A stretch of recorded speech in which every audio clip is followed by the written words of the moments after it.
¿Qué va a pasar? Bienvenidos al espacio de opinión y análisis de la 4TV. Mi nombre es Germán Castro. El primero fue un compañero de trabajo que, pobre hombre, cojea feo por la derecha. Fue hace poco, corrían los últimos días de febrero. Él, llamémosle Bartolo, entró exultante a mi oficina. La sonrisa, enorme, una sonrisa que se le quería escapar de la cara. A ver, dime, doctor, ¿qué va a pasar? Soltó a bocajarro. ¿Qué va a pasar de qué, Bartolo? ¿Cómo que de qué? Pues de las tarifas, del fregadazo que le va a poner Trump a Claudia.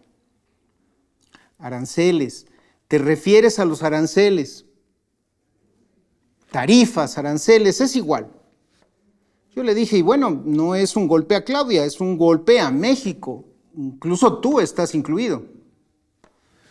Ya ahí, el jubiloso gesto de Bartolo comenzó a apagarse un poco. Bueno, ¿qué va a pasar con los aranceles que el presidente Trump va a imponerle a México? Bien, Bartolo fue el primero. El más reciente, y seguramente no será el último, se presentó hoy mismo. Tampoco fue el único del día. Ramio, también colega de años, él involucrado desde hace mucho en asuntos sindicales, entró al despacho e igual, sin prólogo alguno, me espetó la misma pregunta. Oye, ¿qué va a pasar? ¿De qué me hablas, Ramio? Pues de los aranceles, de Trump, de que hayan declarado terroristas a los narcos, de Ucrania, de los chinos, de Gaza, de todo, pues. ¿Qué va a pasar con el mundo, no? Eso, justo a eso me refiero, me dijo. Luego de un breve silencio escénico, le di la respuesta más fundamentada y racional de todas. No sé. Claro, mi amigo Ramio mostró cierto desencanto, pero no iba a dejar ahí el asunto. Y a bote pronto se puso, claro, a especular. Que si Putin, que si el gran capital y la oligarquía internacional, que si el plan maestro 2025, que si el choque, bueno. Debo confesar que no le dispensé mucha paciencia y lo interrumpí. Ramio, ¿y no has pensado, al menos como una posibilidad, de que todas las estupideces que presenciamos diariamente, y si no todas, al menos sí la mayoría o algunas, no sean más que eso precisamente, es decir, estupideces? A juzgar por la expresión facial, fue entonces que mi compañero de trabajo cayó plenamente en una consternación franca. ¿Pero cómo? ¿Acaso estás insinuando que quizá nada de lo que estamos viendo tenga algún sentido? No, no lo insinúo. Afirmo que quizá estemos presenciando el aniquilamiento desordenado y sin ningún tipo de planeación de un modelo. Triste, Ramio me dijo que si así era, sería terrible. Sería, dijo, el caos. Bueno, le dije, ¿encuentras una palabra mejor que caos para describir atinadamente lo que estamos presenciando día a día? De acuerdo, me dijo, todo parece caótico, pero porque así lo vemos nosotros, que no tenemos toda la información, que no conocemos los planes que están llevando a cabo los poderosos. ¿Y qué tal que los poderosos esos de los que hablas no tienen ningún plan? ¿O qué tal que los poderosos no forman un bloque monolítico, sino que cada quien jala por su lado y sin un plan común? Ramio meditó unos momentos y argumentó. Pero no podrás negar que por más enredado y confuso que se vea ahora el panorama, las cosas se están dirigiendo hacia un derrotero, hacia determinadas situaciones. Y claro, no lo negué, porque efectivamente es indiscutible que las cosas siempre, invariablemente, se dirigen hacia ciertas situaciones y terminarán en algo. Pero eso no quiere decir necesariamente que lo hagan conforme a un plan preestablecido, mucho menos que lo hagan conforme a un orden subyacente. Ramiro suspiró, meditó un par de segundos y dijo: pero eso no es lo que nos enseña la historia. Ah, ¿no? Entonces, ¿qué nos enseña la historia? El planteamiento de mi amigo fue que la historia enseña que las cosas siempre ocurren por algo, que ocurren conforme a una dirección de los acontecimientos. Incluso ejemplificó, dijo: hoy, por ejemplo, sabemos que la Segunda Guerra Mundial fue planeada. Agradecí que trajera a cuento el caso porque ejemplifica muy bien lo opuesto. Y le pregunté: tú sabes seguramente por qué los historiadores denominan Segunda Guerra Mundial al conflicto armado que ocurrió entre 1939 y 1945, principalmente en Europa, el Pacífico y algunas poquitas regiones de Asia y África. Pues porque años antes sucedió la Primera Guerra Mundial, respondió.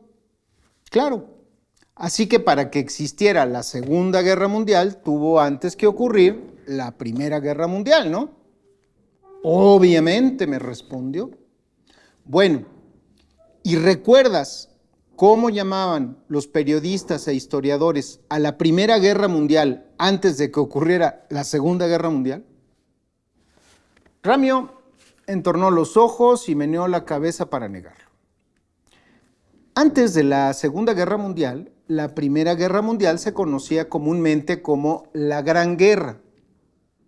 Esa denominación pues resaltaba la magnitud y el impacto sin precedentes del conflicto armado en ese momento, y sin que nadie, obvio, previera o tuviera programado que años después se libraría otro conflicto a escala transcontinental.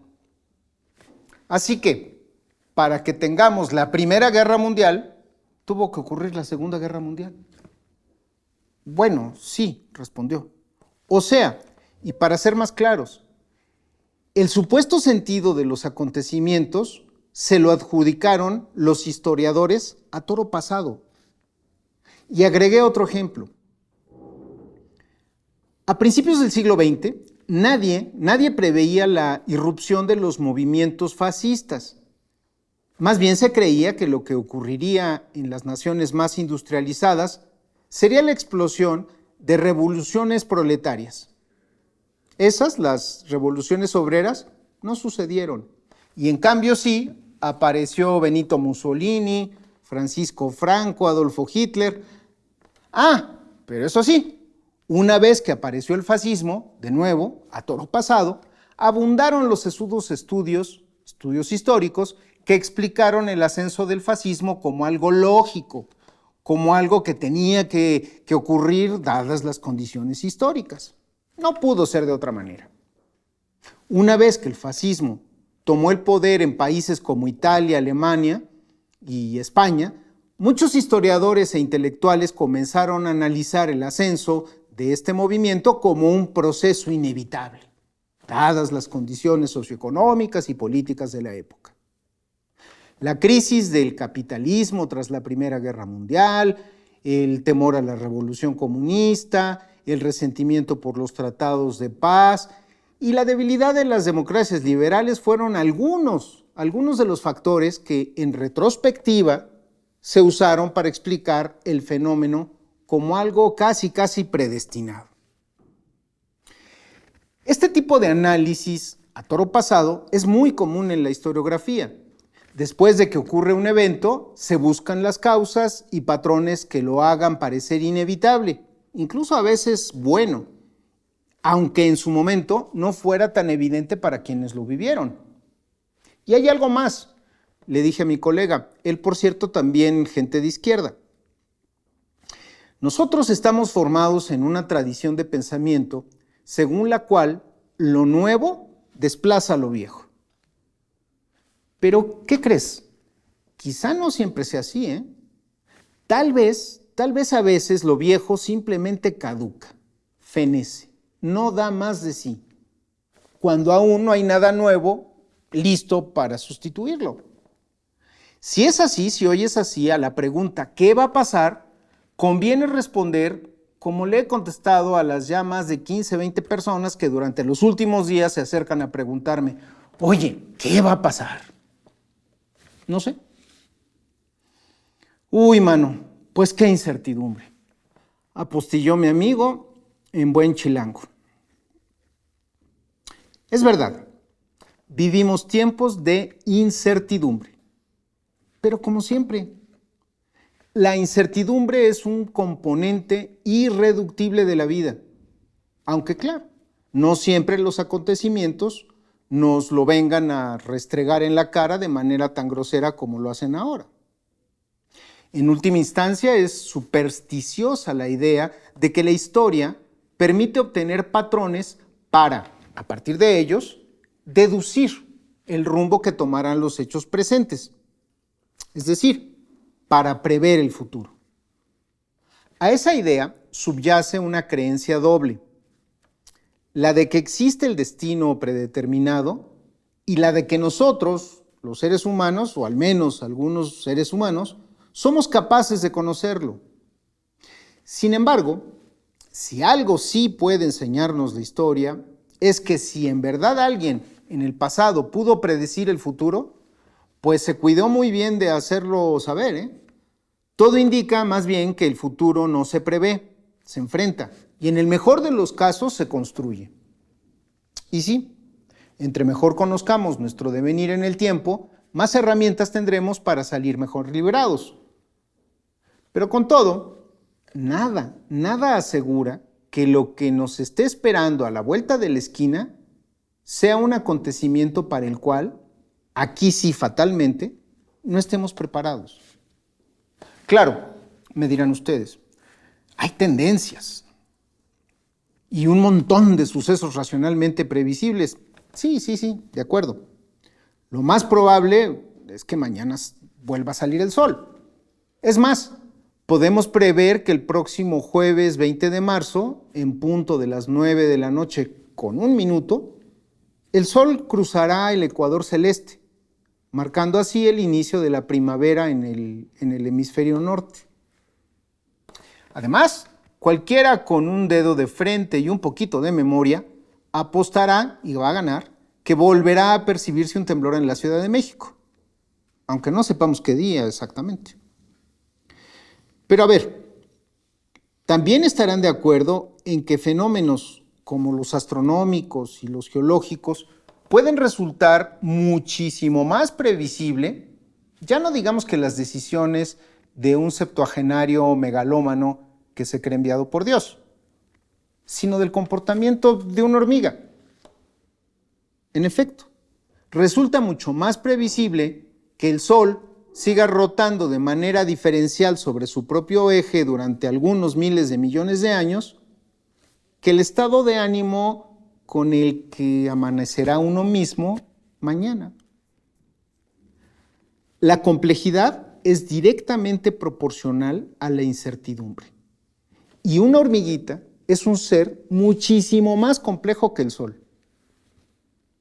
En coyunturas como la que estamos transitando durante estos últimos días, en buena medida, a resultas de la furiosa volatilidad de un señor aparentemente irracional y desbocado, resulta muy sano saber decir no sé. Durante la mayor parte de la existencia de la humanidad, la respuesta más acertada y honesta a prácticamente cualquier pregunta fue justamente esa: no sé. ¿Por qué se oculta el sol?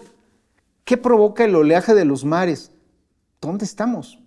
¿Qué había antes aquí? ¿Siempre ha habido gente? ¿Siempre la habrá? ¿Volverá a cubrirse todo de hielo? Bueno, a lo largo de la mayor parte del devenir de la especie, el conocimiento y la comprensión del mundo eran realmente muy limitados. Sabíamos casi nada de todo. Así que si queríamos tener respuestas, teníamos que inventarlas. Las explicaciones sobre lo que acontecía dentro y fuera de nosotros eran mitos, supersticiones, creencias religiosas. Los sapiens hemos tenido presencia en la Tierra durante no menos de 200,000 años y quizá hasta 300,000. La mayor parte de ese tiempo vivimos en pequeños grupos de cazadores-recolectores y luego, de hace apenas unos 12,000 años para acá, en comunidades agrarias, con conocimientos muy exiguos.